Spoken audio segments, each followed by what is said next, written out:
sa 2025 national and local elections. Sama-sama nating pakinggan ang mga solusyon at tugon sa mga hinaing at sumbong. Sa talakayang nakasentro sa mga isyu ng bayan, ang tanong ng publiko, bakit ikaw? Hatid ng buong puwersa ng DZRH at The Manila Times. Mapapanood nationwide sa DZRH TV, live din sa DZRH News website at sa The Manila Times streaming channel. Pati na rin sa mga social media account ng DZRH, DZRH TV at DZRH News Facebook, YouTube at TikTok accounts. Bawat Pilipino, kabahagi sa programang Sentro ang Boses ng Masa. Bakit ikaw? The Town Hall Election Series. Nalalapit na ang araw ng halalan at panahon na para pumili ng 12 senador na uupo at magsisilbi sa bayan. Pero bago ito, hindi tayo tumigil sa patuloy, tayo at pagsusuri at pagkilala kung sino ang mga pasok sa pamantayan ng mga karapat-dapat na mahalal sa posisyon, batay sa mga katayuan ng mga kandidato sa iba't ibang isyu na kinakaharap ng bansa. Sa ating ikawalong episode noong nakaraang linggo, sinilip natin ang direksyong tinatahak ng ating sandataang lakas at kapulisan sa pagharap sa mga panlabas at panloob na banta sa ating seguridad at kapayapaan.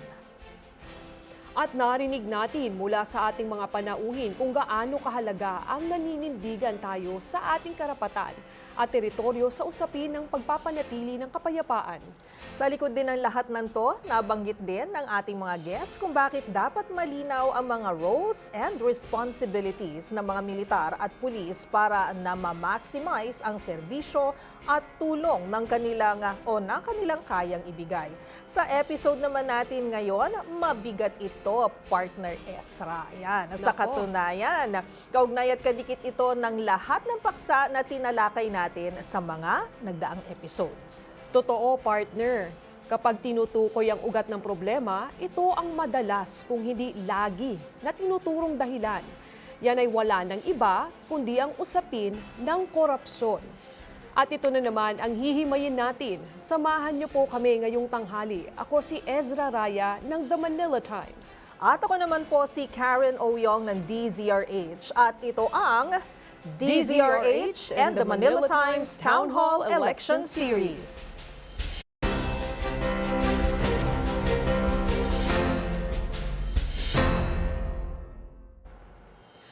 Bawat eleksyon, maraming kandidato ang humaharap sa publiko na ang pangako ay wakasan ang isyu ng korupsyon. At syempre, partner Ezra, hindi natin may iwasan na lahat talaga kakagat o maniniwala dito. Lahat naman tayo na nagbabayad ng buwis, hindi gusto na nabubulsa ang pera ng taong bayan. Lahat ng viewers natin, tiyak ay agree dyan. Oo naman, partner. Pero pagdating sa usapin ng korupsyon, magbago man ang liderato ay nananatili pa rin ito sa ating gobyerno. Iba't ibang anyo, iba't ibang paraan. Kaya mas lalong mahalaga na pag-usapan to, partner. Para kahit ano pang mukha ng korupsyon ang iharap sa atin, matutukoy natin na dapat itong iwasan at hindi na malinlang pa ang taong bayan. At inaasahan natin na matutulungan tayo ng mga makakasama natin ngayon sa usaping ito. Kaya kilalanin na natin sila, Karen. Yes, let's go, partner Ezra. Kumasa sa ating hamon ngayon, isang women and children's rights advocate na dati ring representante ng Gabriela Party List noong 2016. Isa rin siya sa nagsusulong ng SOGI Equality Bill sa mababang kapulungan. Ngayon naman, sa ilalim ng Makabayan Coalition, susubukan niyang ipaglaban ang karapatan ng kababaihan, LGBTQIA+ at kabataan. Ladies and gentlemen, Congresswoman Arlene Brosas. Kong Arlene, welcome po. Hello, good morning. Maraming salamat po. Magandang umaga sa inyong lahat. Karen and Ezra. Sasamahan siya ng kapwa-miyembro ng Makabayan Coalition, isang rehistradong nurse, guro at isang labor leader. Nagsisilbi ngayong Secretary General ng Filipino Nurses United o FNU at sa paparating na Mayo, susubukan niyang makakuha ng isang upuan sa Senado bit-bit ang libreng serbisyong pangkalusugan para sa taong bayan. Miss Jocelyn Andamo. Welcome po, Nurse Aline. Magandang araw, Ezra at Karen. Salamat sa pag-imbita. Magandang araw din sa inyong mga taga-subaybay. Maraming salamat po. At kukumpleto sa kanilang hanay, sabi nga natin kanina, partner Ezra, the thorn among the roses ngayong ngayong tanghaling ito, ay isang abogado na may malalim na karanasan sa iba't ibang posisyon ng pamahalaan sa ilalim ng Duterte administration. Kasulukuyan ngayong Deputy Secretary General ng Visayas ng Partido Demokratiko Pilipino Lakas ng Bayan o PDP Laban. At ngayon tinanggap ang hamon na tumakbo bilang senador sa ilalim ng partido. Ladies and gentlemen, let's welcome Attorney Jesus J.V. Hinlo Jr. Attorney J.V., welcome po. Mayong aga Karen, mayong aga Ezra, mayong aga Mama Arlene at Mama Alin, no? Pilipinas, masaya po ako sa imbitasyon ng DZRH at Manila Times para maibahagi ko ang aking plataforma. Salamat po. Alright, magandang tanghali sa ating mga guests. At bago tayo magsimula, gaya ng nakasanayan natin dito sa Town Hall Election Series, taong bayan ang mangunguna sa diskusyon. Dahil ang tanong, manggagaling mismo partner Ezra, of course, sa publiko. May 2 minuto ang bawat kandidato para sagutin ito. Walang parusa kapag sobra, partner, ano? Pero syempre, walang lamangan. Kaya nga lagi natin sinasabi, di ba, play nice, o di ba? And play fair. At para naman sa follow-up question, ang mga kaugnayan o kaugnay na katanungan, 1 minuto naman ang ibibigay sa ating mga guests. At para sa unang katanungan, manggagaling po ito kay Kimberly Mandapat, isang brand specialist. Panuorin at pakinggan po natin ito. Dapat bang tanggalin na ang pork barrel sa Kongreso? Alright, salamat po sa katanungan. Uulitin natin, dapat bang tanggalin na ang pork barrel sa Kongreso? Ayan. So, unahin po muna natin dahil Women's Month ngayon, unahin natin ang lalaki sa grupo. Pero ito muna yung konteksto natin. Partner Ezra, no? Sa ilalim ng pork barrel kasi, nakikinabang ang ilang rehiyon sa pamagitan ng iba't ibang proyekto. Pero tila nagagamit ito sa tinatawag na pork barrel politics. May paraan ba para mapabuti ang pork barrel system para hindi ito magamit sa pamumulitika? Alright, so the thorn among the roses muna. Si Attorney JV muna. Yes, ma'am. Actually po, yung Supreme Court, yung Korte Suprema, meron na pong desisyon laban sa pork barrel sa inihaing kaso ni Greco Bellica. Pero ito'y hindi nasusunod, no? At ito'y ginagawa ng paraan ng Kongreso na ipresenta sa ibang anyo. Kaya, although sinabi na ng Korte Suprema na illegal ang pork barrel, ito'y pinapractice pa rin ng ating mga senador at kongresista at sila po'y nagkakaroon ng ideya at control sa kung saan ilalagay ang pondo. Kahit iba na po yung presentasyon ng executive branch, nagkaka-insert pa sila, no? Nag-i-insert sila ng kanilang mga specific projects. Sa general question whether our senators and congressmen should have a say, dapat po meron silang paraan na magpresenta. But the final decision must come from the executive department, sa mga departamento, sa mga local governments, kung anong specific projects yung hinihingi. Yung congressmen and senators, they can give suggestions, but they should not influence the executive branch on how to spend this. The problem and the perception natin, sila po yung nagko-control. Kasi sabi nila, we control the funds. That's why po, we have to review this. Once I'm senator, I'll take a look into this para po masunod naman yung karapat-dapat na pagpresenta ng mga programa. Just like yung mga roads natin, hindi pa sira, sinisira dahil nabudgetan na.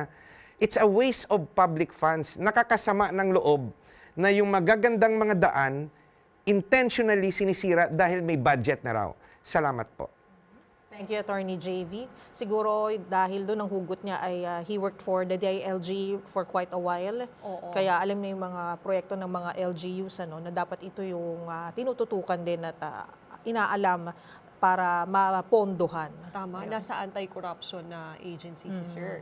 Ngayon, ang susunod nating tatanungin ay si Kong Arlene. Yes. Same question po. Opo, first, ang sagot po natin dyan, of course, ayaw natin ng pork barrel. No? Abolish pork barrel. Yun talaga yung simula't simula ay posisyon ng makabayan. Ano? Kung bakit po palagi namin binubusisi yung budget natin sa gobyerno dahil ayaw nga natin na pupunta ito sa kung ano-anong mga corruption. So, proven naman yun. Proven naman. Kasi sa totoo lang, ginagamit talaga ang pork barrel para sa pangliligaw ng boto, para sa patronage politics, which is very, very rampant dito sa Pilipinas. Ayaw na ayaw po natin yon. Anong gusto natin? Ang gusto natin, direkta. Halimbawa, sa ospital, ang budget no, na kailangan natin, direkta sa edukasyon. Bakit hindi nagagawa yon? Kasi bakit inaalagaan sa Kongreso yung budget o yung pork barrel? Dahil sa totoo lang, wala nang magiging kongresista kapag except siguro sa amin, sa makabayan, kung tatanggalin ang pork barrel. Ang primary po na trabaho ng mga nasa Kongreso ay gumawa ng batas na makabubuti para sa mamamayan natin. At yun ang hindi naaasikaso sa pamamagitan ng paglalagay ng mga pork barrel na ito sa ating budget. So, sa tingin po namin, talagang dapat alisin. I-abolish po yan.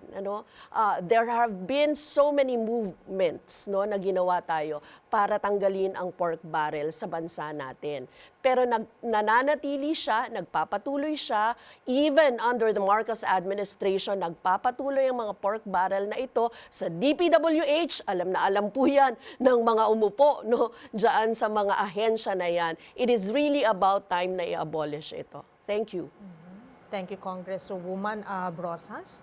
Partner. Oo, anti-pork barrel tayo for Kong Arlene. Ngayon, same question po tayo. Dapat bang tanggalin ang pork barrel? Nurse Aline. Para sa atin, hindi rin dapat may pork barrel. Bawal ang pork. Bawal ang pork, masama sa kalusugan. Kidding aside, hindi siya nakakatulong sa atin dahil nga mas na-strengthen ang patronage politics. Magandang halimbawa sa kalusugan, nagkakaroon ng utang na loob ang mamamayan sa mga mambabatas na nagbibigay ng mga pondo galing sa pork barrel. Pero kung tutuusin, ito ay pera ng taong bayan dahil galing iyan sa ating buwis. Kaya isa yan sa ating lalabanan kung tayo ay magiging senador. Kasi hindi maganda ang kalakaran, halimbawa sa kasalukuyan, na kailangang pumila, magmakaawa ang ating mga kababayan para makakuha ng pondo mula sa pork barrel na gagamitin para maka-access ng health services sa mga ospital, whether private o public, na kailangan naman natin yung kalusugan ay i-provide actually ng ating pamahalaan kasi karapatan naman ng mamamayan. Pero bakit kailangan pang manlimos tayo sa ating mga legislators through this pork barrel? Kaya hindi ito dapat dahil ito naman ay pera ng taong bayan, dapat ibigay ng diretsyo sa ating mga public hospitals halimbawa or ibang government agency kung humihingi sila ng tulong sa suporta sa ibang problema nila like burial or funeral assistance. Pero sa kalusugan, direkta sa ating mga public hospitals. Sabi nga ni Kong Arlene, dapat diretso na sa ating mga ahensya para ang mga tao ang nagtatamasa ng social services na deserve naman ng ating mga kababayan. At hindi na kailangang idaan pa sa ating mga legislators para humingi o pumila ng katakot-takot ang ating mga kababayan. Deserve ng ating mga kababayan ang serbisyo kahit hindi na magkaroon ng pork barrel. Ayun. Save by the bell. Save by the bell. Oo, napakaganda ng sagot nila, partner. Yes. Mas magandang budget management para sa mga ganitong klaseng pondo. At para sa kaugnay na katanungan sa inyong pananaw, maituturi bang pork barrel ang akap o ang ayuda sa Kapos ang Kita program?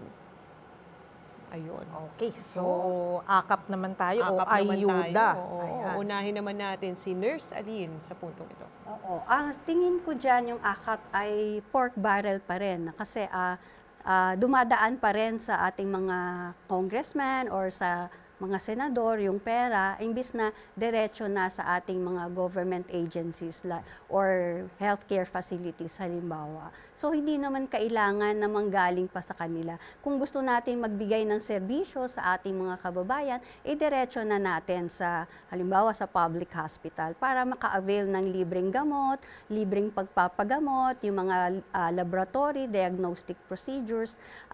Napakalaking pera, no? Kasi billions of pesos yan. Naging controversial nga yan ngayong 2025 budget na tinututulan talaga ng makabayan lawmakers natin sa lower house. At tayo ganun din ang ating pananaw na ang AKAP ay bahagi ng pork barrel at nakaka-strengthen din ng political patronage na ayaw natin. Thank you po, Nurse Arlene. Ngayon naman po, tanong natin si Kong Arlene, ano naman po ang take nyo dito sa isyong ito? Yes, thank you for the question. Definitely ang pork barrel ang tinatawag na AKAP. Kasi bakit? It will pass through talaga yung mga district congressmen, before it goes to halimbawa sa mga magtutubo na dapat diretso sa kanila, di ba? Yung mga magtutubo na nangangailangan ng mga magagapak, mga mangingisda, mga magsasaka na kailangan, mga manggagawang bukid na kailangan talaga ng ayuda sa ngayon. Wala tayong problema sa ayuda. Gusto natin ng ayudahan sila, lalo na yung mga nangangailangan.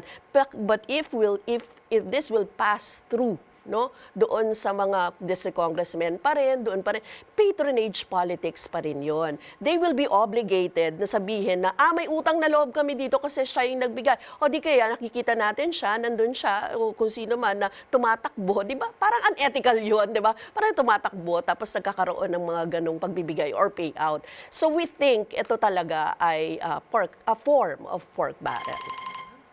Thank you po, Kong Arlene. And same question kay Attorney JV. Ang AKAP, Sa pag-iikot ko, nagtatanong ako sa mga nakakaharap ko, Tinatanong ko sa kanila, meron tayong mga ganyang ayuda na programa. Sa resibo, example, nakalagay 5,000. Pinapareceive sa kanila, pipirmahan nila yung 5,000. Pero tinatanong ko sila, magkano talaga yung nakukuha nyo? Kalahati ba? O mas konti pa? Sabi nila, oo. Sabi ko, bakit ito yung nangyayari? Ba't hindi kayo nagrereklamo? Takot po kami. Kasi una, pag nagreklamo kami sa ombudsman, kalaban namin mga politiko at baka babalikan kami. Baka patayin kami. Yan po ang nangyayari sa totoong buhay. Pumipirma sa resibo na 5,000, example, iba yung natatanggap. Dapat reviewin natin yung Witness Protection Program even if it is not capital punishment. Salamat po. ayun. Thank you, narinig Attorney natin, JV. partner. Lahat sila against. Against. So pork barrel man o AKAP, mahirap na at baka hindi pa magamit sa tama yung pondo na ito. Tama ka dyan, partner, At umpisa lamang po yan ng mga mabibigat ng ating mga diskusyon. Narinig po natin ang kanilang mga kasagutan. Panimula pa lamang po yan sa ating pagbabalik, mas palalalimin pa natin ang usaping ito. Dito lang yan sa Bakit Ikaw? The Town Hall Election Series.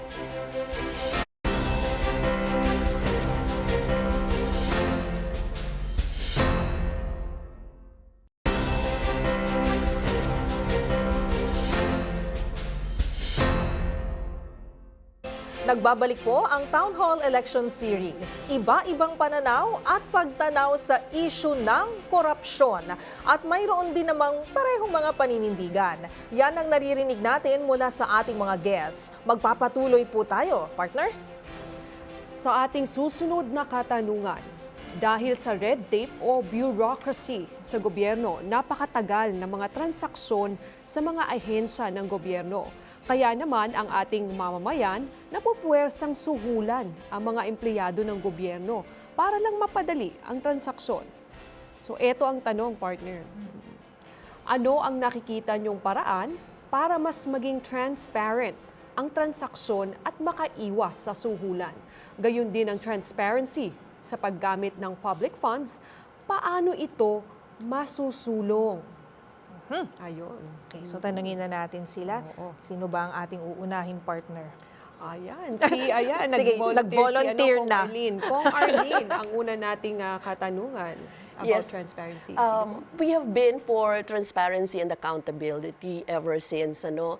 Kahit sino pa yan na nasa posisyon, palagi po naming sinasabi na kailangan talaga ng transparency and accountability sa ating bansa. May ARTA tayo, no? Meron tayong anti-red tape authority. But then, ilan lang ba yung nakakasuhan nila? Meron tayong PCC. Ilan din lang ba ang nakakasuhan nila? Marami tayong mga supposedly ay pang check and balance, pero hindi yun nangyayari. So, ibig sabihin, malaki talaga yung problema natin doon sa pagiging transparent ng ating mga pondo. No? In fact, may mga problema din tayo kasi even yung intelligence funds and yung confidential funds na hindi natin mabusisi because hindi binabawal siya, no? Nagkakaproblema na ngayon. So, kailangan po talaga na ipatupad ito ng ating gobyerno. Ano ang solusyon? Mahigpit na ipatupad kasi sa ibang bansa nga napapatupad nga. Sa Korea napapatupad yan. Pag nagkaroon ka ng problema, just one, no? Na sabihin na nagkaroon yan ng problema yung proyekto na yan dahil merong nasuhulan, etc. Matindi. Dire ang consequences agad. Pero dito, sa punishment ng Pilipinas, wala. Nakakawala lahat. I remember, bata pa ako, mula kay Gloria Macapagal Arroyo, kay ERAP, lahat no ng mga dumaan ng mga presidente, hindi naman yun hindi naman natin yun na-accounted, di ba? Hindi naman naging transparent. Even hanggang ngayon, there is no justice doon sa mga pondo na alam natin kina-question natin before pa. So, we do not punish. Ganun ang nangyayari. So, kailangan maging matapat tayo na i-punish yung ating mga public officials. Thank you, Kong Arlene. So it's accountability. Kailangan din, kumbaga, yung ating batas ay mai-implementa rin ng masigasig. Dapat may diba? parusa, partner. Correct. Kung Ayan. nagnanakaw ng pondo. Para hindi pa marisan. Ayan. So atin tanungin sa Attorney JV kung ano po ang inyong pananaw tungkol dito. Yung totoong problema ng anti-corruption drive ng gobyerno ay nahihirapan tayong kumuha ng ebidensya. Kasi kahit kayo, may personal knowledge tayo na may pagnanakaw sa pondo o may undue influence o may korupsyon na nangyari sa harap-harapan natin. Yung tanong ko sa inyo, malakas ba ang loob natin gumawa ng affidavit at mag-file ng personal sa ombudsman? That's the reality. Madali pong magsabi na lagyan ng death penalty, lakasan natin yung mga penalty, iimbestigahan natin. But the real problem sa laban ng korupsyon, kulang tayo o wala tayong witness. Nung nasa Presidential Anti-Corruption Commission ako, maraming lumalapit sa akin at nagsasabi, itong kawani ng gobyerno, corrupt. Itong departamento, corrupt. Sabi ko, tulungan nyo kami. Gawa tayo ng affidavit para isumbong sa ombudsman yung ginawang krimen. Sorry po, ayaw namin, takot kami. Kayo na lang po mag-imbestiga. Paano namin maiimbestigahan? Wala kaming testigo.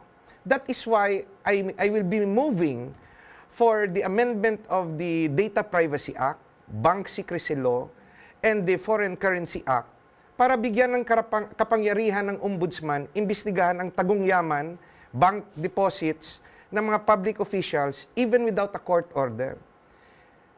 We have to strengthen the evidence gathering para may irereklamo tayo sa ombudsman. Yung nakakasama sa rehimeng ito, the first executive order ng rehimeng Marcos is to abolish the Presidential Anti-Corruption Commission. Nung nangyari yon, kinabahan na ako at ito na nangyayari ngayon. Salamat po. Maraming salamat, Attorney JV. Ayan, mga partner, tanungin naman natin si Nersa Alin. Ano po ba ang inyong take dito sa issue ng transparency pagdating sa mga transaksyon natin sa gobyerno? Mahalaga yung transparency kasi kailangan malaman ng mamamayang Pilipino saan ginagamit ang pera ng taong bayan. At kailangan maging accountable ang mga government officials, managot sila kung hindi nila nagamit ng maayos. At maparusahan sa pamamagitan ng pag-enforce talaga ng ating mga batas. Kailangan makita na kung hindi mo nagamit kung saan mo dapat ginamit at hindi mo nagamit ng maayos, kailangan managot ka, maparusahan ka. Kasi ang bawat sentimo, bawat piso na ginagamit natin ay pera ng taong bayan at yan ay galing sa buwis. No? Magandang halimbawa siguro yung mga usapin o issues na napaka-scandalous, no? Yung halimbawa sa PhilHealth. No? Merong whistleblower na nagsabi na 15 billion pesos ay nagkaroon ng irregularidad sa reimbursement mechanism ng PhilHealth. Pero anong nangyari doon sa napakalaking pera na yon? Na pera nag-contribute sa atin sa PhilHealth.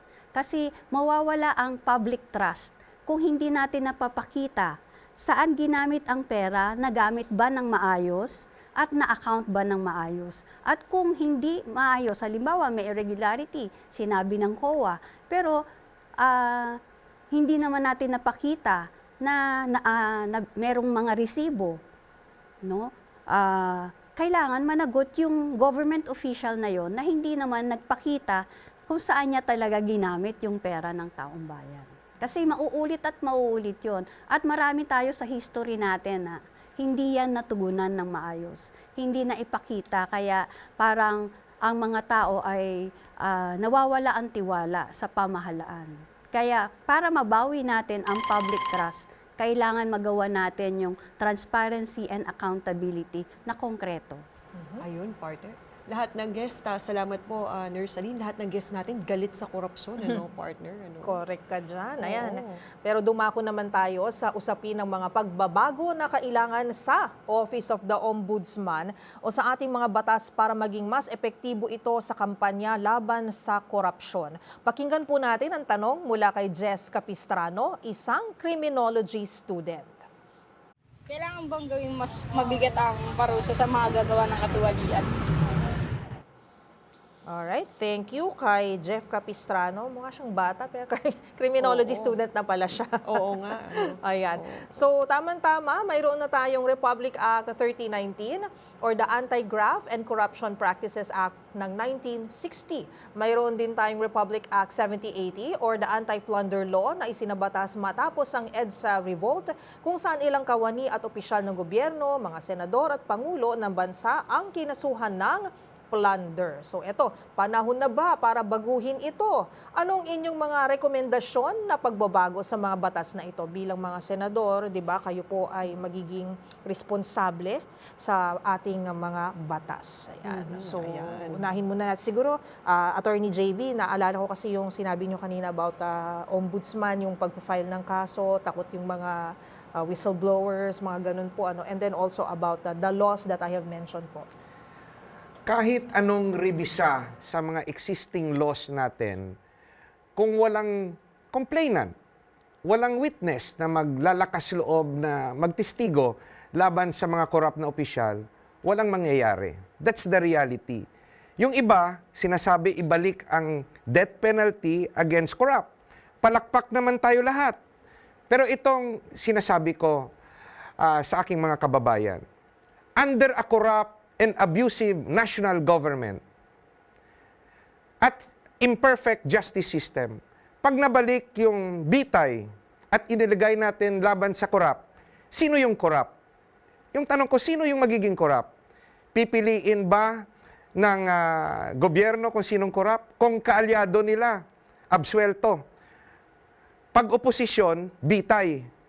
So it's a very dangerous idea because pag nagkamali ang husgado dahil yung mga witnesses, planted witnesses, lahat nakasabi, mali ka, may kasalanan ka. Pero sa totoong buhay, binayaran yung mga witnesses, kawawa ang oposisyon.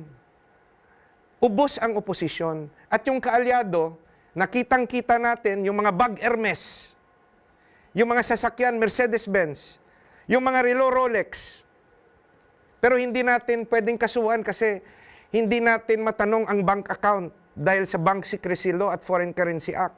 Hindi natin matanong yung mga kotse sa LTO, sasagutin ka na bawal sa Data Privacy Act. Hindi natin matanong ang mga ari-ariang lupa dahil sasagutin ka ng Register of Deeds dahil sa Data Privacy Act. We have to empower the ombudsman to be able to look into hidden wealth. That's why we have to strengthen the evidence gathering. Salamat po. Thank you, Attorney JV. Kong Arlene, ano naman po ang inyong take? Ang question po kasi ni Jess Capistrano, kailangan bang gawing mas mabigat ang parusa sa mga gagawa ng katiwalian? Yes, actually, sabi niyo nga, marami tayong mga batas but it is in paper. In paper, mahirap yun pag in paper lang. Tapos, you cannot enforce yung mga batas na meron tayo. For example, kung plunder yan, nagkakaso, tapos they get away with it, yung public trust, yung sinasabi kanina na public trust, nawawala talaga yon. Kasi ibig sabihin, wala kang capability na magpapanagot. So yun yung problema sa Pilipinas. Although we have cases, meron talagang nakakawala. Nababayaran, hindi rin mo rin naman sila masisi, mag-witness ka dyan, pagkatapos naghirap yung pamilya mo, nagutom sila. Masama po yun, ano? Kasi ang first talagang ginagawa dapat ng gobyerno natin is to take care of our citizens. Give them proper health, proper nutrition, proper lahat. So they can, kaya natin na lumaban, na matalinong mga desisyon ang gagawin natin. But if napabayaan yung mga mamamayan natin, then who will take care of everybody? They get away, yung mga criminal minds, di ba? Yung ganon, yung magnanakaw sa bayan natin, they get away. Tapos wala tayong example wala tayong example talaga ng napapanagot. So, ganon ang nangyari sa atin. Kaya ang nangyayari sa atin ngayon, nagpapatuloy siya na cyclical. No? You keep our people in poverty, ganyan yung mangyayari. You keep the things na mga ganito, magaganap siya hanggat hindi mo inaasikaso o tinitingnan mo sa lente ng mga mahihirap yung kalagayan. So that's it. That's my point sa usapin ng plunder na ito. Kasi wala talaga tayong napanagot eh. Even yung highest position nga hindi natin mapanagot. Thank you, Kong Arlene. Alright. And tanungin naman natin Si Nurse Aline. Galit na galit tayo sa corruption di ba? Kasi matindi ang kahirapan, nagdidildil ang mamamayan sa asin, pero yung mga nasa matataas na government position, nagtatamasa sila sa yaman ng bayan. No? Sa tingin ko, malaki ang papel, hindi lang pagdagdag pa ng mga batas. Kailangan meron tayong strong enforcement ng batas na nandyan na. At ang malaking problema din natin sa Pilipinas, syempre yung politika, no? Halimbawa, yung existence ng political dynasties. Tapos yung kitang-kita yung obvious na kampihan ng kumbaga kulay, sabi nila, magkakapartido sa politika. Hindi na paparusahan ng maayos at tama ayon doon sa kasalanan na ginawa o paglustay ng pera ng sino man. May nakulong, di ba sa history natin may nakulong pero napakawalan, merong desisyon ang Supreme Court pero hindi ginawa yung dapat niyang isoli ng pera. At meron pang tatakbo sa atin sa Senado, no, na may mga hindi lang isa pero ang daming kaso ng corruption. So sa tingin ko, mas mariresolve natin ang usapin ng corruption at plunder talaga kung merong totohanan na enforcement ng ating batas. Dahil sabi nga ng ating mga lawyers, marami na tayong batas. Marami tayong batas na maayos, although meron din tayong batas na hindi matino at nagpapahirap din sa bayan, hindi rin makatarungan. Pero sa kaso ng corruption at plunder, meron na tayong batas dyan. Kailangan nating i-enforce ng makatotohanan at honest talaga para maparusahan at maging accountable, managot ang mga nagkasala sa bayan. Thank you, Nurse Aline. Thank you rin kay Attorney JV and kay Kong Arlene sa mga sagot nila. No? So, maganda at pinapakita nila sa atin yung lente ng mahihirap kung bakit hindi rin tayo makalaban. Ayan, we are operating in a world of fear and survival, di ba? So, kaya kailangan unahin talaga yung kapakanan ng ating mga kababayan para maging proactive citizens din sila pagdating sa issue na to. Oo, tama partner. Kanina nakita natin yung iba't ibang uri ng korupsyon. Ngayon naman, ang mga sagot nila ay patungkol sa parusa. Anong Correct. gagawin natin kapag nahuli na? At napakinggan po natin ang mga tugon na sa tanong ng publiko. Magbabalik po tayo para sa ilan pang katanungan. Nakatutok pa rin kayo sa Town Hall Election Series.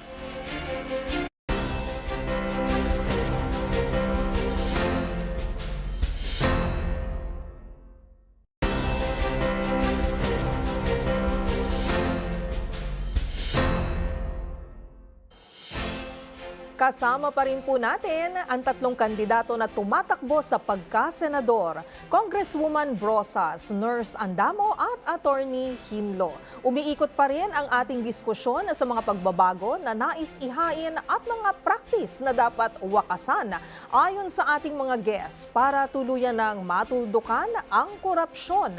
Tayo po ay magpapatuloy sa ating tanungan.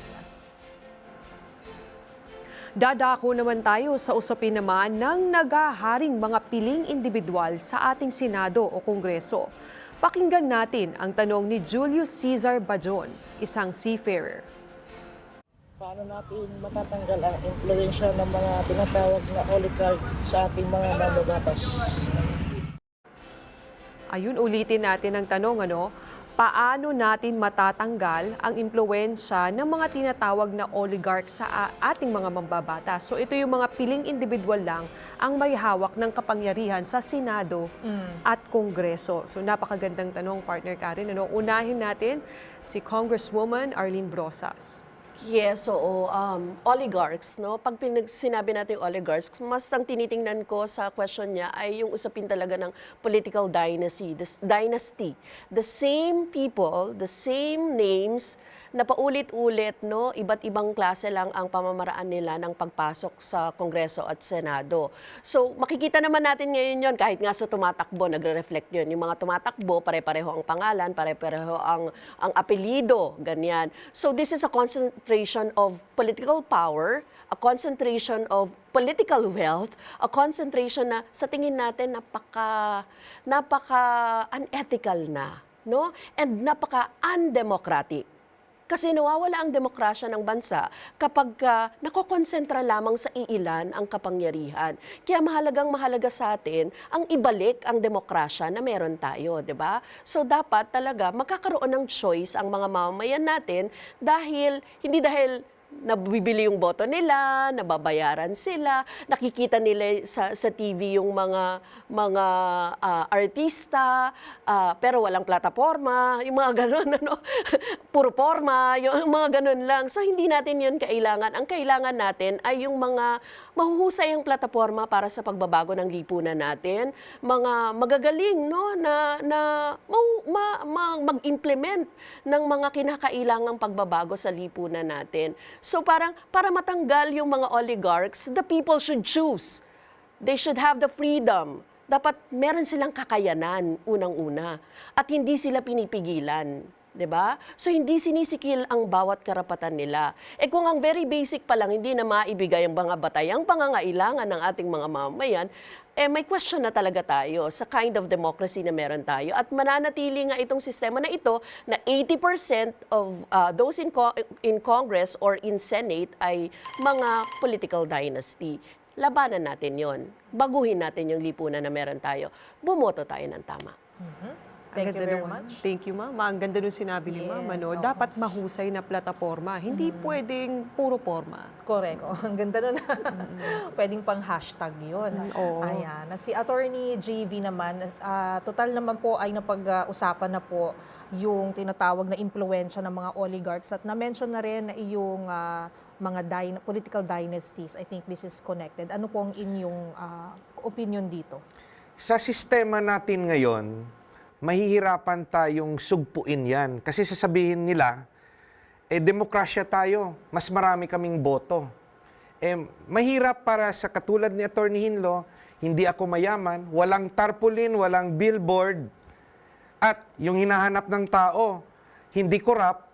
Kaya nung nasa DILG ako, nasa Land Bank, nasa PECC, dahil hindi ako corrupt, wala akong pera para sa tarpaulin at billboard. Pero yung mga botante, hindi ako nakikilala dahil nga hindi nila nakikita. Mahirap po ang sistema ngayon, pero sabi ko nga, it's a leap of faith for me at naniniwala ako na ang Diyos, ipapanalo rin yung mabubuti. Ang aking pangatlong programa at nakatuon dito sa ganitong problema, na labanan ang sistema, ay values formation. We have to reform our educational system and introduce the subject Philippine Patriotism and Ethics Studies from grade 1 to college. Turuan natin topic per year level. For example, grade 1, love of family. Grade 2, love of community. Grade 3, the importance of education and study techniques. Grade 4, what's the Philippine Territory and Defense? Grade 5, what's the Philippine political structure? Ano ba trabaho ng congressman at senador? Mamigay ng ayuda o gumawa ng batas? College, what's the economic program of the government for the next 10 years? Financial literacy, what is taxation? We have to produce the youth to be a new kind of Filipinos. May pagmamahal sa bayan, pagmamahal sa kapwa Filipino. Baka sakali in the future, magbago yung pananaw natin at mawawala yung political dynasty at talagang iboboto ang magagaling na leader. Salamat po. Thank you, Attorney JV. Oh yes, and of course, same question kay Nurse Aline.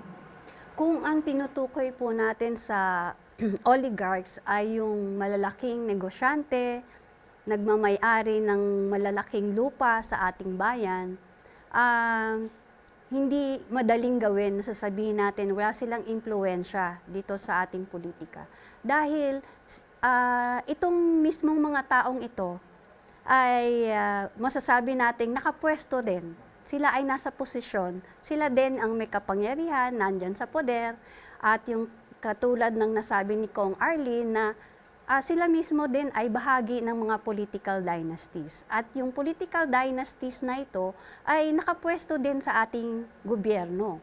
Nandyan sila sa upper house, nasa lower house, at nandyan na rin na nakita na sa ating mga researches and survey na ang malaking porsyento o mayorya, sila ang bumubuo ng ating mga mambabatas.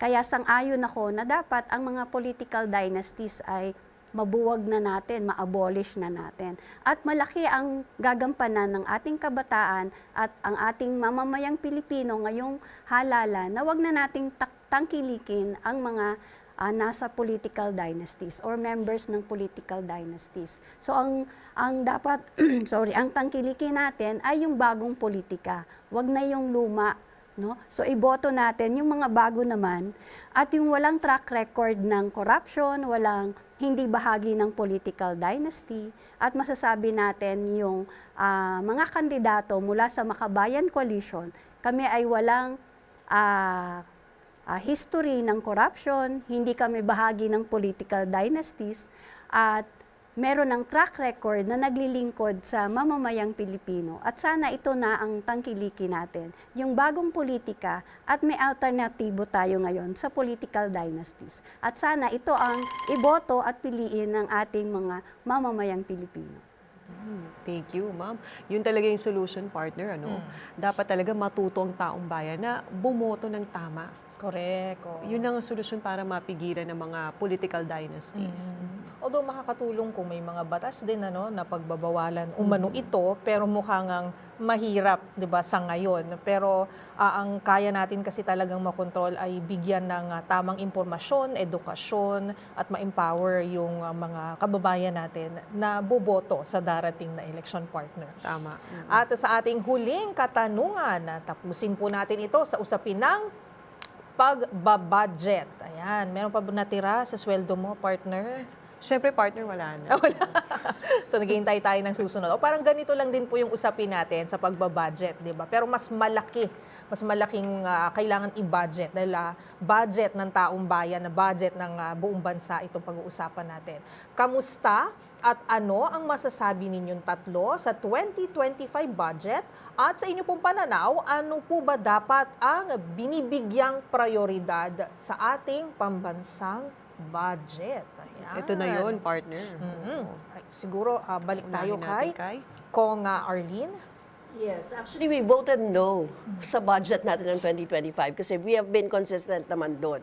Kung bakit, syempre, alam natin na ang nilaman ng budget ng 2025, mostly sa DPWH, mas maliit pa nga yung sa Department of Education, tapos malaki ang budget ng DND, Defense and National Defense, tapos mga budget na sa tingin namin ay mas pamamasista, no? Hindi natin kailangan 'yon eh. At saka yung pagbili ng mga bagong gamit para pangdigma. Hindi natin kailangan 'yon ngayon.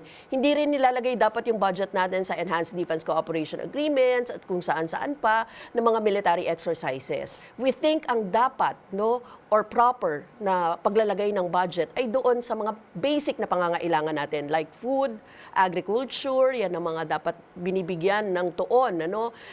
Education, na sabi ko naman, pangkalusugan, yun yung mga kailangan, social services na much needed. Actually, sa social services, nawala pa nga ang budget ng women and children nabawasan pa. So talagang malaki yung question namin dyan.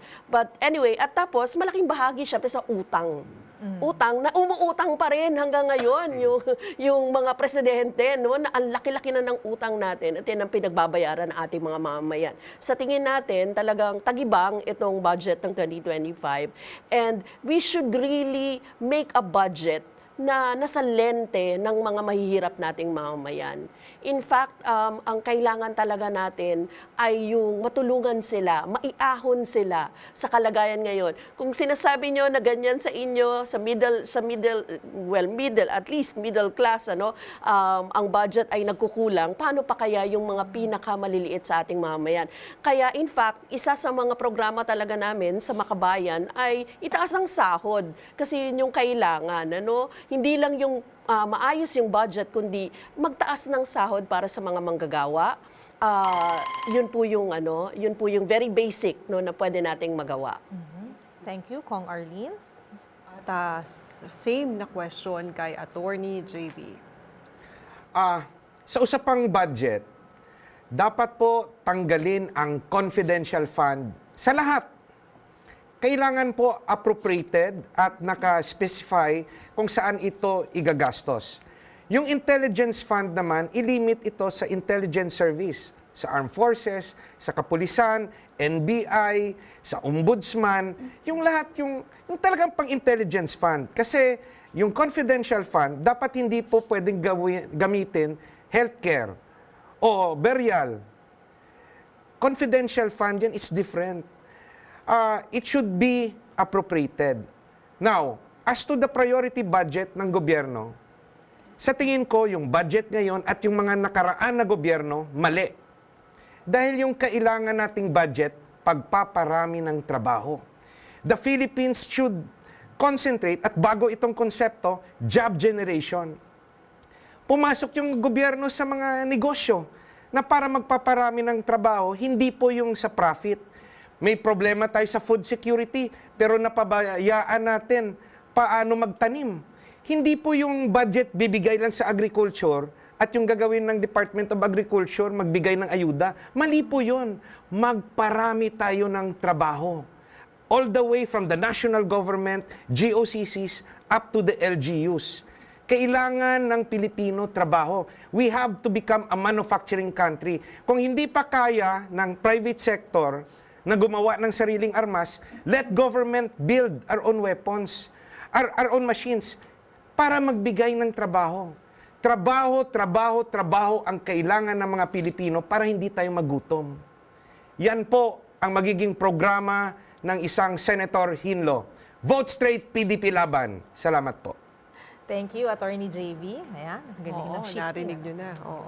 Okay, so si Nurse Aline naman, ano po ang inyong masasabi tungkol sa budget at Sa pagbabudget, budget 2020. national budget natin? Oo, yung National Budget 2025, nakakadismaya at nakaka-frustrate kasi ang halimbawa sa budget pangkalusugan, imbis na dinagdagan, nabawasan pa ng mahigit 30 billion pesos. Samantalang nasa gitna tayo ng kahirapan, krisis ng pagkakasakit ng ating mga mamamayan at matindi pa rin ang kagutuman. No? Sa edukasyon, binawasan din yung budget para sa paninirahan ng ating mga maralita, binawasan din yung budget para sa irigasyon ng ating mga magsasaka. Meron ngang zero budget din for PhilHealth. So, binawasan yung kapasidad ng PhilHealth para makapagbigay ng benepisyo sa ating mga kababayan. No? Kaya ang tingin natin dapat ang budget mas laanan ang social services tulad ng sa kalusugan, edukasyon, abot kayang paninirahan para sa ating mga maralita at syempre suporta para sa local production, suporta sa ating mga magsasaka at budget para masiguro na merong trabaho ang ating mga kababayan at nakabubuhay na sahod ang ating mga manggagawa. Ganon din sa sektor pangkalusugan. Dapat merong sapat na budget ang ating public health care. Sinasabi nga natin palagi na dapat strengthen natin ang public health care para naman makapagbigay tayo ng libreng gamot at libreng pagpapagamot sa ating mga kababayan, sa ating mga public health care facilities, kahit saang sulok ng ating bansa. Kasi ang problema natin kung nag-budget cut, paano naman aandar ang ating mga public healthcare facilities? Pagpunta ng ating mga kababayan sa ating mga ospital, wala tayong nakukuwang gamot, wala tayong libreng laboratory, diagnostic procedures para sa mga karaniwang sakit at nararamdaman ng ating mga kababayan. So, yun po ang aking rekomendasyon. Dapat laanan ang ating social services, lalong-lalo na ang kalusugan. Ayun, Thank you, maraming Nurse Aline. salamat sa inyong mga sagot. Partner, ang gaganda ng mga sagot nila. Correct. So, makikita mo yung plataforma nila eh. So, healthcare, public Yes. healthcare, tapos yan ang women and children, at ang maayos na palakad sa gobyerno. At syempre nakita din natin sa kanilang tatlo, although syempre sila ay magkakatunggali sa darating na election, I think the commonality here is gusto nila na maging tama yung priority ng ating pamahalaan. Kasi it seems, tama bang aking pagkakaintindi, parang mali yung mga priorities ng ating pamahalaan, di ba? So dapat inuuna natin yung ating mga manggagawa, mga magsasaka, mga mangingisda, inuuna natin ang sarili nating industriya, ang ating sariling mga estudyante, ang ating mga kababayan. Dapat sila yung ating prioridad. Oo, dapat makatao, partner. Dapat kasama lahat. Tama yun. So, good luck sa ating mga guests sa darating na 2025 elections. Yan. At muli, yan po sina Congresswoman Arlene Brosas, Nurse Jocelyn Aline Andamo at Attorney Jesus J.V. Hinlo, tumatakbo sa pagkasenador para sa 2025 national and local elections. Maraming salamat sa inyong mga ibinahagi ngayong araw. Maraming salamat din sa taong bayan na patuloy na nakikibahagi at nangingialam sa mga isyong panlipunan. Ako po si Karen Owyong. Maraming salamat po sa mga sumubaybay sa ating programa. Ako si Ezra Raya. Para sa mas pinalawak na mga diskusyon, Tungo sa maalam at responsableng pagboto. Ito ang Bakit Ikaw, DZRH and the Manila Times Town Hall Election Series.